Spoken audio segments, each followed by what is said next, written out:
Captain Brijesh Chowta ಎಂಬ ಹೆಸರಿನವನಾದ ನಾನು ಲೋಕಸಭೆಯ ಸದಸ್ಯನಾಗಿ ಚುನಾಯಿತನಾದವನಾಗಿ ಕಾನೂನು ಮೂಲಕ ಸ್ಥಾಪಿತವಾದ ಭಾರತದ ಸಂವಿಧಾನಕ್ಕೆ ಸತ್ಯ ಶ್ರದ್ಧೆಯನ್ನು ಮತ್ತು ನಿಷ್ಠೆಯನ್ನು ಹೊಂದಿರುತ್ತೇನೆಂದು ಭಾರತದ ಸಾರ್ವಭೌಮತ್ವವನ್ನು ಮತ್ತು ಅಖಂಡತೆಯನ್ನು ಎತ್ತಿ ಹಿಡಿಯುತ್ತೇನೆಂದು ಮತ್ತು ನಾನು ಈಗ ಕೈಗೊಳ್ಳಲಿರುವ ಕರ್ತವ್ಯವನ್ನು ಶ್ರದ್ಧಾಪೂರ್ವಕವಾಗಿ ನಿರ್ವಹಿಸುತ್ತೇನೆಂದು ತುಳುನಾಡಿನ ದೈವದೇವರ ಹೆಸರಿನಲ್ಲಿ ಪ್ರಮಾಣ ಮಾಡುತ್ತೇನೆ.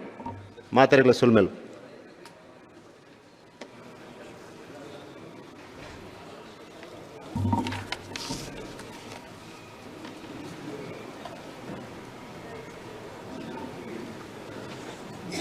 Shri Govind Bhaktappa Karjol.